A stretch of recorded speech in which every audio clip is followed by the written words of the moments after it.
la persona de Cristo. Y cuando eso no es mostrado, usted puede pasarse 7 días en un campamento y le pueden enseñar la Torá entera. Y usted puede salir mañana de aquí y no necesariamente estar en intimidad con el Padre. ¿Alguien aquí me sigue? Diga por lo menos ouch. Pero escuche bien porque esto es interesante. El problema que existía era que Lea comenzaba a reproducirse, Raquel no podía producir. ¿Por qué? Porque Lea representaba la cantidad, se reproducía más rápido. Raquel representaba calidad.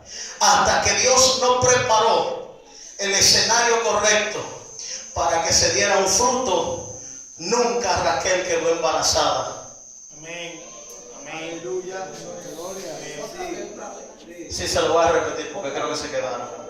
Hasta que Dios no preparó el escenario correcto para sostener un fruto, Raquel nunca pudo quedar embarazada. El problema es, amados hermanos, que tenemos mucha gente orando por un avivamiento, por un ministerio, para que Dios lo use o para que Dios muestre su gloria. Y en esta noche a mí me enviaron a decirte lo siguiente: si tu vientre no está preparado para fruto, porque es que el asunto, lo que Dios quiere depositar sobre ti no es un hijo, es un fruto. Y si tu vientre no cualifica para sostener un fruto, tú puedes irte de barriga en la presencia de Dios de hoy para mañana. Y eso no va a mover ni siquiera una hoja de palma. Porque Dios dice que yo no puedo darle fruto a gente inmadura. Yo me voy a vaciar en gente. ¿Por qué? Porque, escúcheme. Usted sabe que los dones simplemente se hicieron para la edificación de la iglesia. Usted no puede ir con los dones al supermercado. Porque eso no funciona. Usted no puede ir donde la cajera del supermercado y empezar a hablar en lengua. Eso no funciona. Usted no puede ir a la gobernación y pedir un favor en lengua o hablar. Así dice el Señor, yo te profetizo que tienes que darme eso, eso y aquello. Eso no funciona. Porque los dones son para la edificación de la iglesia. Entonces, lo único que funciona fuera de la iglesia se llaman los frutos. La gente no te sigue por la lengua que tú hablas allá afuera. La gente no te sigue porque tú te paras en una esquina y empiezas a predicarle. Eso lo puede hacer cualquiera. La gente te sigue porque cuando tú tienes que actuar como Cristo, ellos no tienen que buscar al de al lado. Ellos te encuentran a Cristo cuando te ven a ti. ¿A qué no sabes si me estás entendiendo?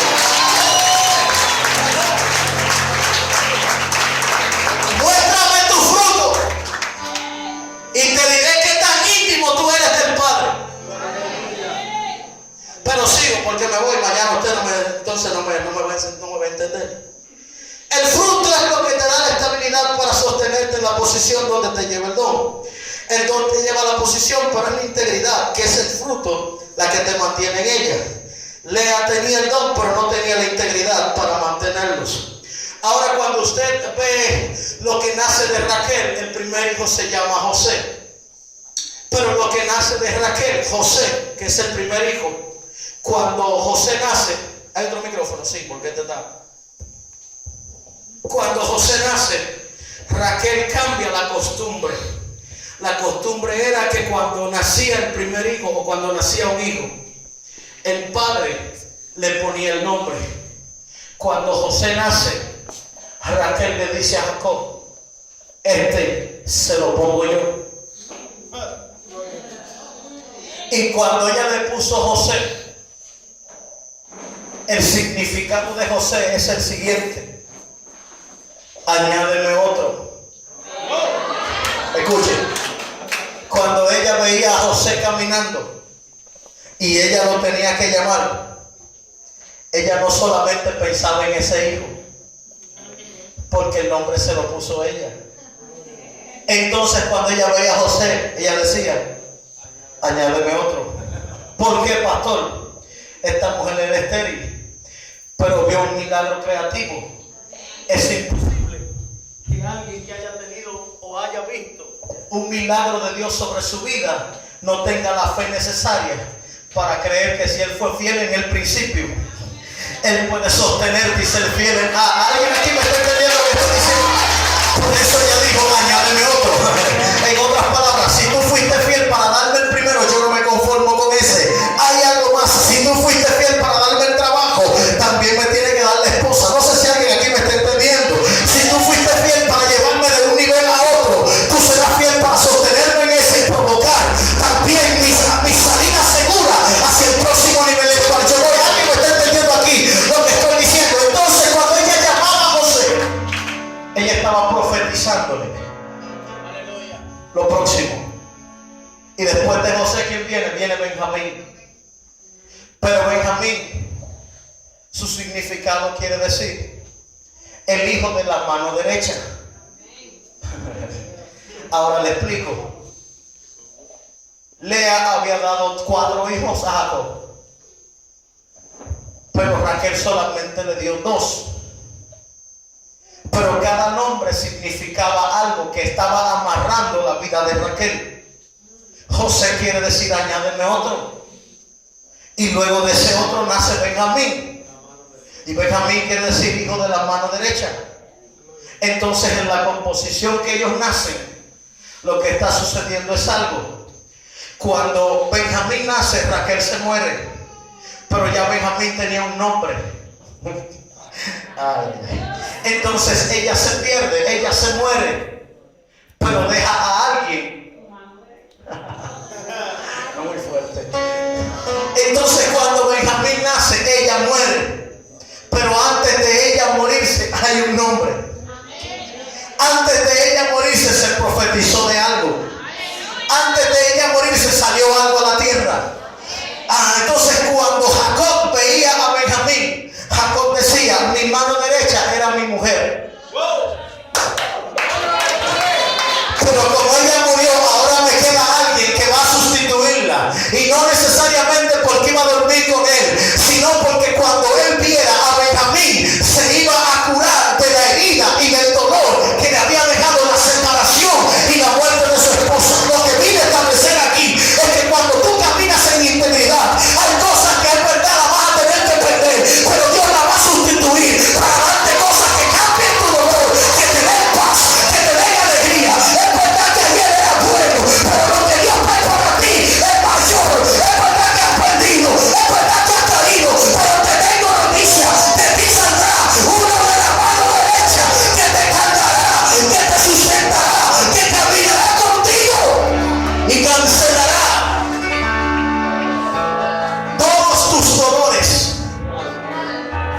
y todas tus experiencias negativas. Ahora sí puede, siéntese, le tengo algo más. Lo que José dijo fue,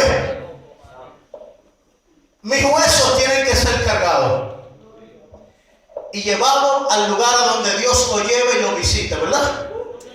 Ahora escuchen, porque esto tiene un significado. Jacob va a morir y le echa la bendición a su hijo. Tú serás rama fructífera y crecerás junto a una fuente. Pero en ese momento sucede algo. Y es lo siguiente. Jacob había comprado una heredad, un campo en Siquem. Y en ese campo había un pozo. Y en ese pozo los pastores de Jacob llevaban a brevar o a beber agua a las ovejas. En ese pozo, en Siquem, Jacob había dicho, este pozo es para mi hijo José. Entonces, Jacob había comprado la heredad, había comprado el pozo, había comprado la tienda, el lugar, el campo. Pero ese campo era para cuando José creciera. Cuando José aparece en escena, José empieza a cavar esos pozos.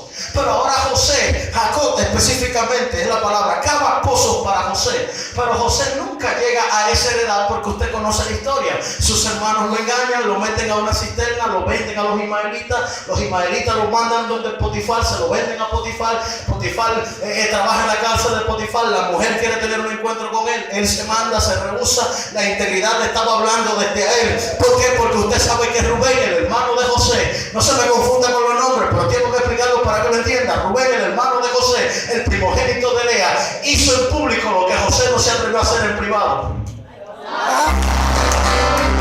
Pero ese no es el tema. Sigo.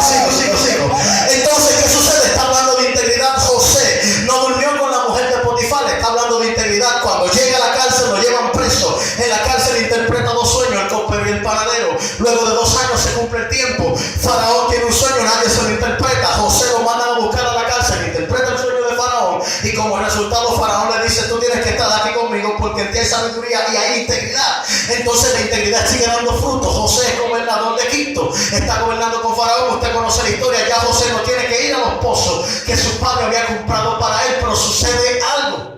El día que José está a punto de morir, José se acuerda que hay una palabra profética que no se ha cumplido. Y José dice: mi papá me compró una heredad, mi papá me compró una tienda, yo no la he usado todavía.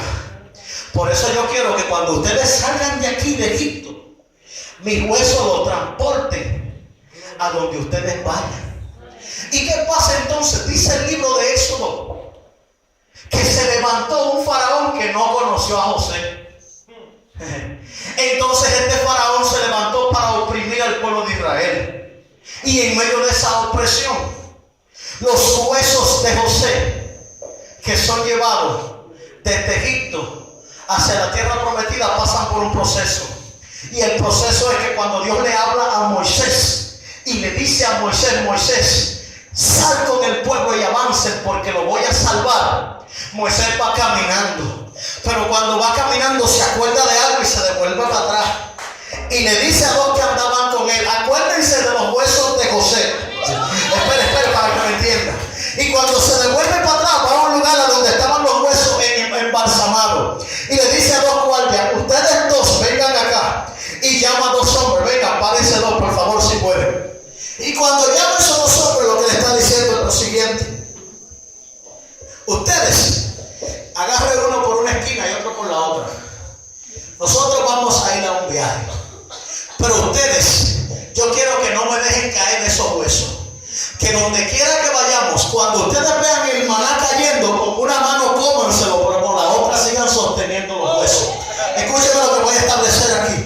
Cuando ustedes tengan que beber agua de la roca, su función no es adorar a Dios. Su función no es predicar un lindo mensaje. Su función es sostenerme los huesos hasta que lleguemos al destino profético. ¿Por qué? Porque los huesos tenían un mensaje. El cuerpo humano está formado de hueso y carne, pero lo que sostiene el cuerpo no es la carne, es los huesos. Los huesos están por abajo de la piel. ¿Por qué? Porque los huesos hablan de fundamento. Segundo punto que debe de tener o reflejar una gente que tiene intimidad con Dios es fundamento. Por eso es que cuando ellos van a salir, Moisés le dice: tráiganme esos huesos, porque en esos huesos descansa una palabra. En esos huesos, los huesos representan fundamento. Nadie puede caminar sin fundamento. Nadie puede ir a un nuevo nivel sin fundamento. Usted puede hablar en lengua, saltar como un sapo, moverse como un cono, pero si no tiene fundamento, nada de lo que hagas será firme. Por eso era necesario que cargaran los huesos. Por eso José dijo: cuando ustedes se vayan de aquí, llévense mis huesos, porque en mis huesos descansa un fundamento. ¿Alguien me está entendiendo aquí? No me escuche más. Ellos tenían que caminar. Y los huesos de José duraron con ellos 570 años. Pastor, explíqueme. 70 años duraron desde la muerte de José hasta que se levantó un nuevo faraón.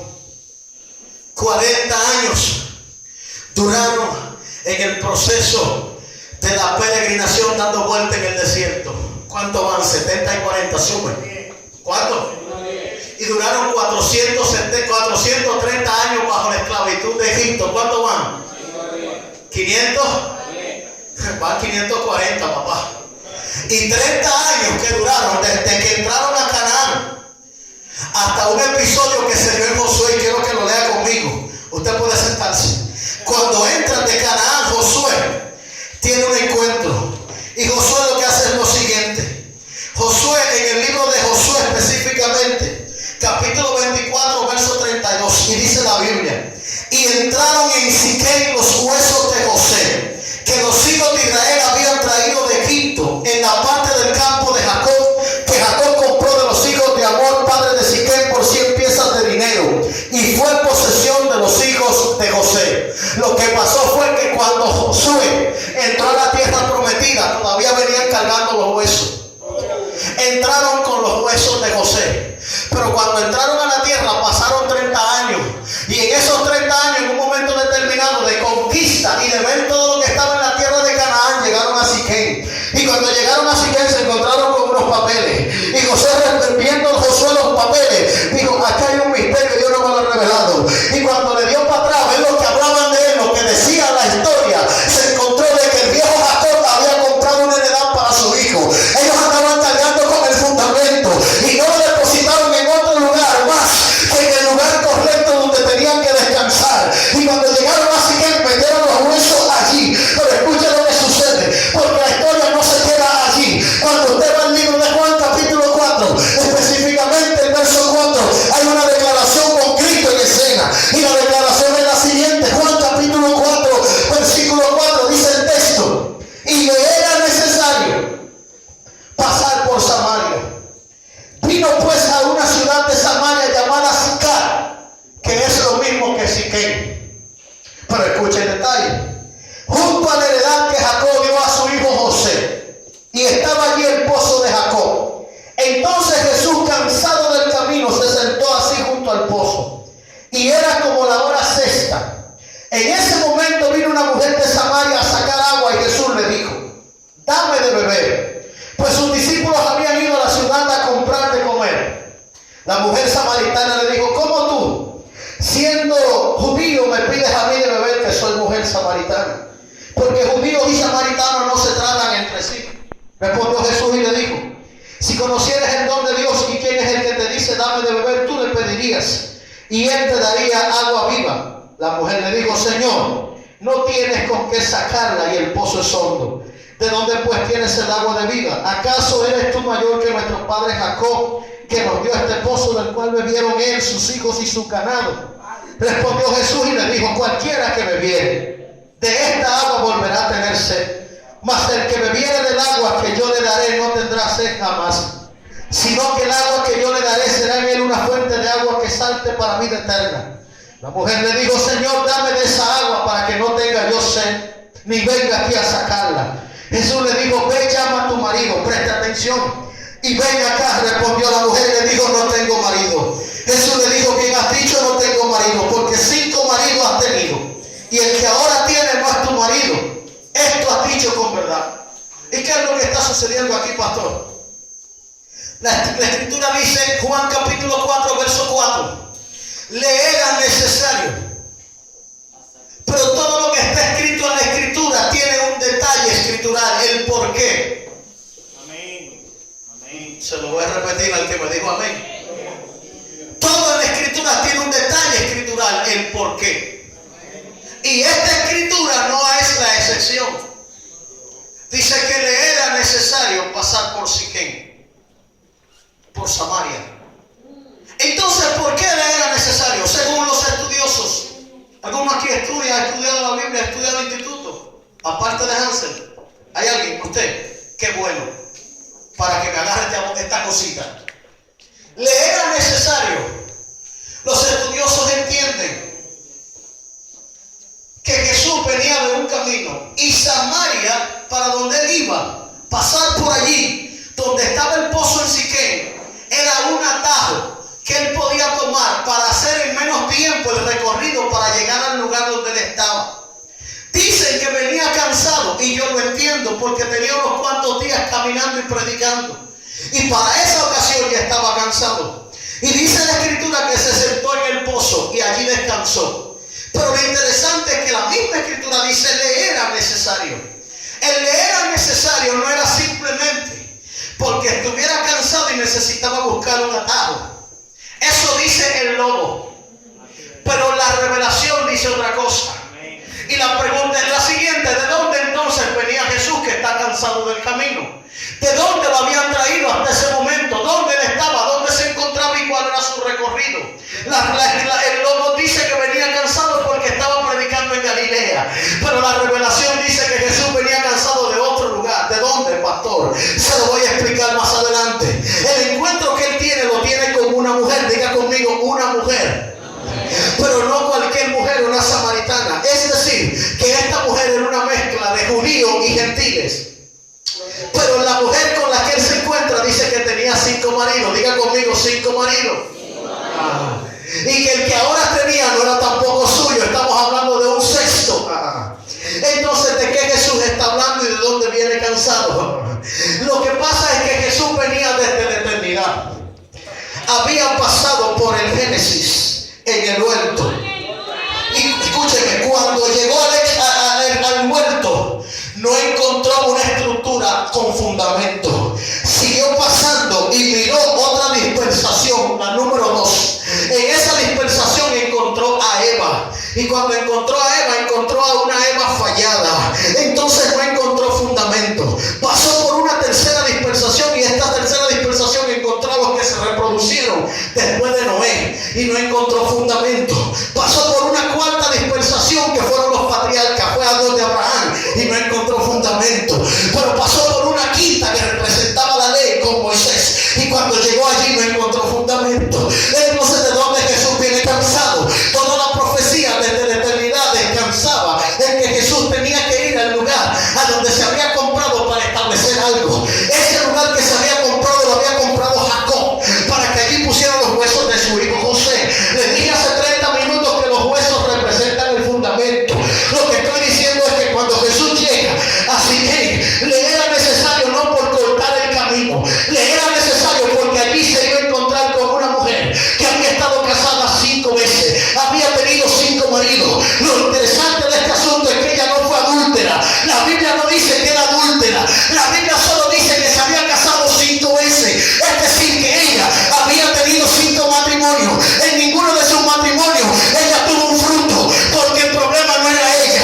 El problema eran los hombres con los que ella se conectaba, que no provocaban lo necesario para que ella pudiera. Escúcheme. Entonces, cuando ella habla con Jesús, Jesús le está diciendo: 5 maridos has tenido y el que tiene tampoco es tuyo. ¿De qué Jesús le está hablando? Jesús le está hablando de lo que esta mujer había pasado. Esta mujer había pasado por 5 dispensaciones. Pasó por la inocencia en el huerto. Pasó por la conciencia después del pecado. Pasó por el gobierno humano con Noé. Pasó por el gobierno patriarcal con Abraham y los patriarcas. Y pasó por la ley con Moisés. Y Jesús le dice: 5 has tenido, ninguno te ha premiado, ninguno te ha dado fruto, pero llegaste a un sexto. Escuche, este sexto tampoco es tuyo, porque este sexto representa la gracia y tú no la puedes tener hasta que yo no me muera. Alguien alabe a Dios si me está entendiendo.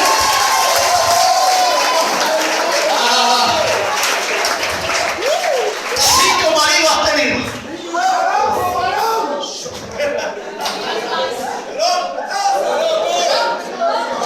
Y bajo un sexto. Pero hasta que yo no me muera.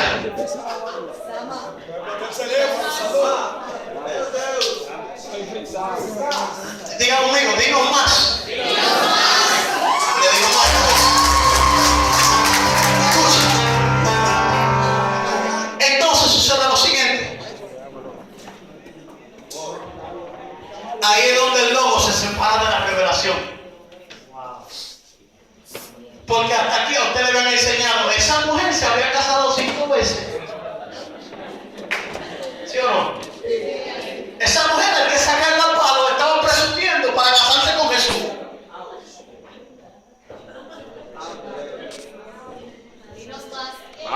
Entonces, ¿qué pasó aquí? Pasó lo siguiente. Jesús le dice: dame de beber. Escúcheme. Y ella le dice: tú no tienes con qué sacar el agua y el pozo. Eso. Jesús le dice: si tú supieras quién es el que te está pidiendo de beber,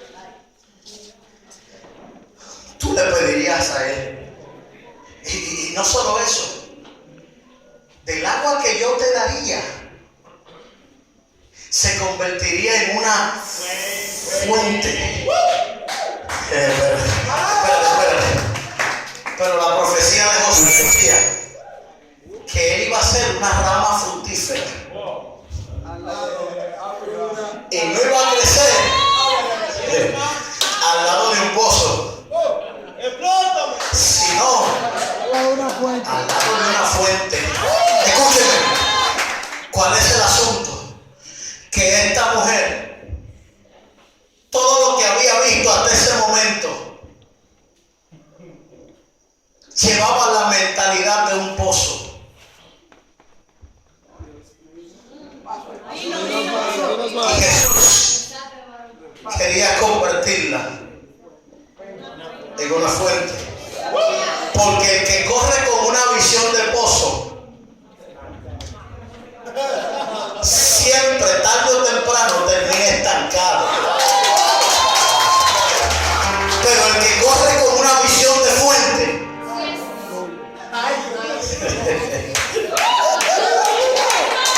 por eso me gusta lo que dice el libro de Éxodo, cuando los egipcios oprimían a los israelitas.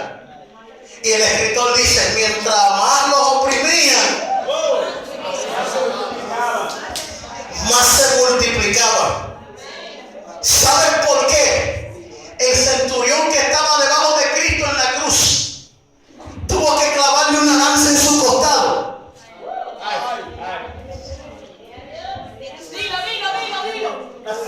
Porque solamente, atención allá atrás, pizarra, para que lo anote. Solamente los que están por debajo de ti pueden herirte. Si alguien estuviera a tu nivel, no te hiriera. Usted aquí no me está entendiendo. Si alguien estuviera más alto que tú, no perdiera tiempo hiriéndote. Solamente te critican los que están por debajo de ti. Esos son los que te sacan sangre. Esos son los que hablan de tu llamado. Esos son los que hablan de tu integridad. Esos son los que quieren que tú te mueras. Esos son los que no quieren ver a Dios operando sobre ti. Pero tienes que identificarlo. Porque solamente los que están por debajo de ti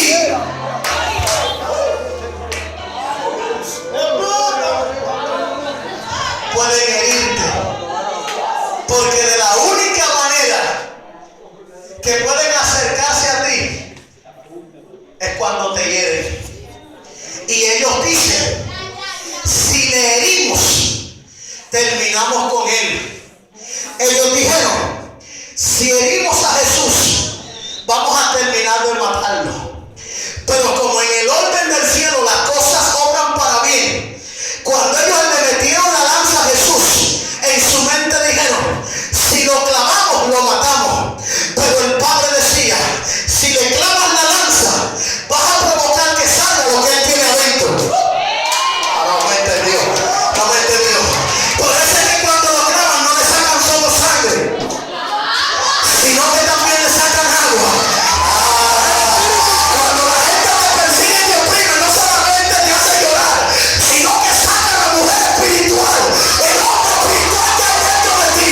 Cuando te persiguen, lo que te están haciendo es promoviéndote, porque van a despertar la persona que llevas dentro. Oye, gloria a Dios en esta casa. Cuando te vienen te están sacando agua. Pero le voy a decir más, siéntese si lo pueden recibir. ¿Por qué le sacan agua al cuerpo de Cristo? ¿Dejo algo para mañana o? Sí.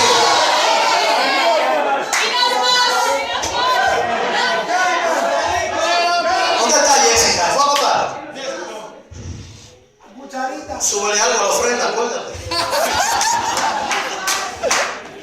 Diga conmigo, dinos más. Entonces, ¿por qué el cuerpo de Cristo saca agua? Sale agua. Sencillo. En la creación, vaya conmigo, diga conmigo, voy con usted. En la creación, cuando usted lee el Génesis capítulo 1, la Biblia dice, en el principio creó Dios los cielos y la tierra. Una vez más, los cielos y la tierra. Entonces en esa composición de los cielos y la tierra se creó todo ser viviente, ¿verdad? Se crearon las plantas, se crearon los animales y se creó el hombre. ¿Hace falta algo más? Dimensión cielo. Eso va con el hombre. Pero no se creó nunca el agua. El espíritu de Jehová se movió sobre la faz de las aguas.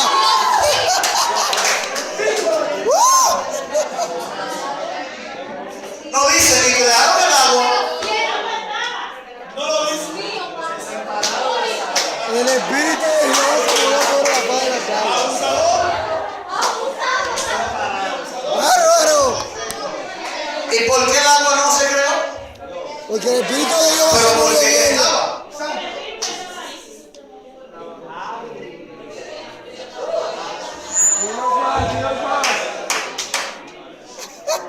Porque el agua representa la palabra. Ahí la Entonces el agua no había que crearla. Porque cuando el Padre dijo, sea la luz, sea la tierra, sepárese, sea el cielo, sea la planta, lo que sea, ese sea, es cambiado por la palabra ya está. Entonces, el agua lo que representa es la palabra de Dios hablada, el roá. Entonces, lo que está diciendo es que cuando se empezó a crear todo esto, había una fuente de agua que estaba sosteniéndola. Por eso es que cuando se separan los mares uno del otro y se hace una expansión, hay una separación de algo que ya existía, que no hubo que crearlo.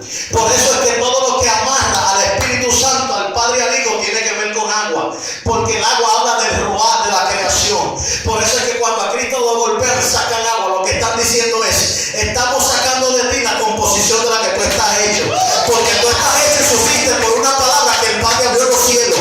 Por eso es que tu cuerpo humano, tu anatomía, es 1% de agua, más que de masa corporal. Por eso es que cuando se habla del humano hay una diferencia, porque tú estás compuesto más por agua que por otra cosa. Lo que pasa es que el agua es el sostenimiento que Dios te ha dado para que te mantengas y para que subsistas. Cuando al Hijo lo golpearon, le sacaron agua. Lo que le estaban diciendo era, tú no estás perdiendo. Al contrario, no puede salir de ti otra cosa.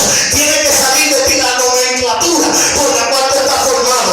Cuando a ti te está yendo mal, no puede salir de ti una maldición para irte al suelo. Cuando te está yendo mal, tiene que salir una palabra hablada. Por eso es que cuando lo llevan al lugar para tentarlo, el enemigo dice, si eres hijo de Dios, haz que esta piedra se convierta en pan. Pero él dice, por eso es que como soy hijo de Dios, tengo una palabra que va a combatir tu argumento.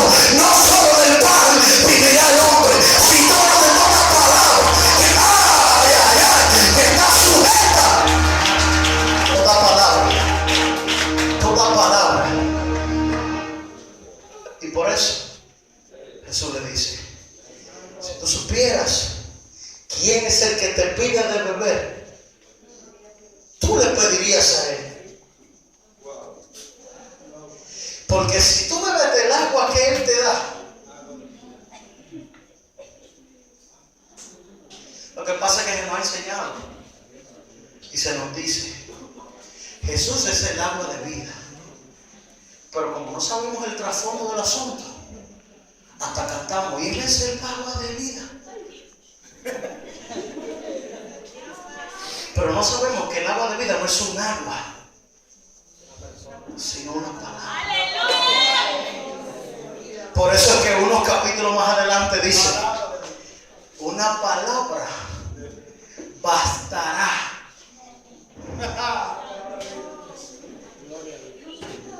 Por eso es que el centurión le dice, yo sé quién tú eres, a mí solamente dime una palabra. Tu composición anatómica es tan fuerte que si tú dices la palabra, él puede estar en Santo Domingo. Por eso es que usted tiene que saber cuando usted ora, porque cuando usted ora lo que esté es amarrando el cielo con la tierra, pero usted no sabe. Por eso es que cuando usted ora muchas veces no ve qué cosas suceden, porque usted ora pidiendo. Me devuelvo. Usted no ve las cosas sucediendo porque usted ora pidiendo.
caminar en la posición correcta, porque ya usted es un íntimo del Padre.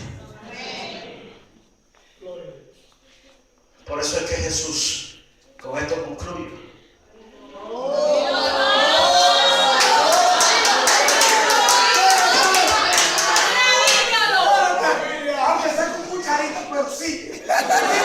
cuando Jesús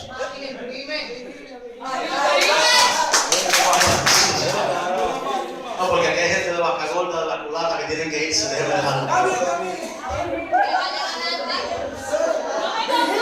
Pero el asunto es el siguiente: todo lo de Jesús, sus milagros, respondían a la composición por la cual él estaba hecho. Por eso es que en una ocasión a un ciego tiene que escupir un lodo en el suelo, en la tierra, y le unta ese lodo en los ojos para que el ciego recobre la vista. ¿Por qué escupió? Porque en la saliva estaba escondido su ADN.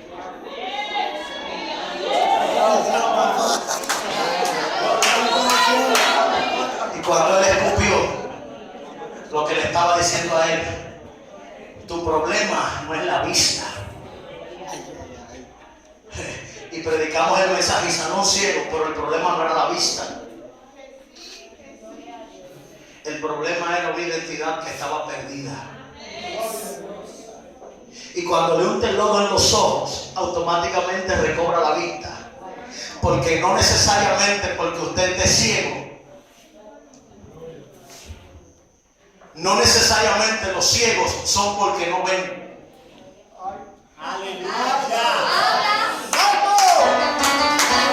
Aquí hay un montón de gente con los ojos bien grandes, pero no están viendo porque perdieron una identidad hace 2000 años.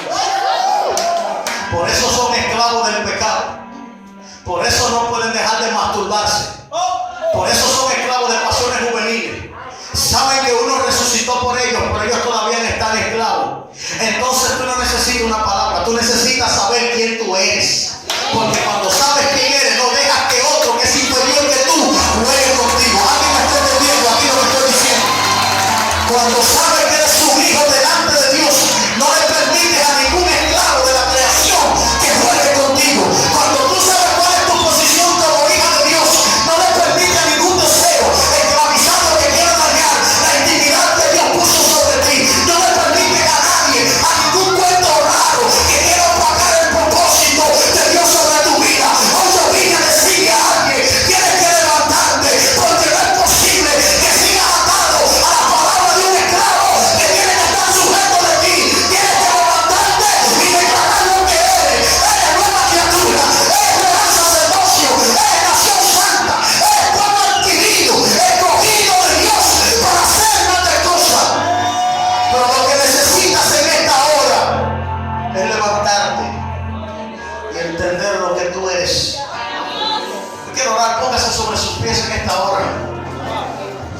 Aquí hay gente que ya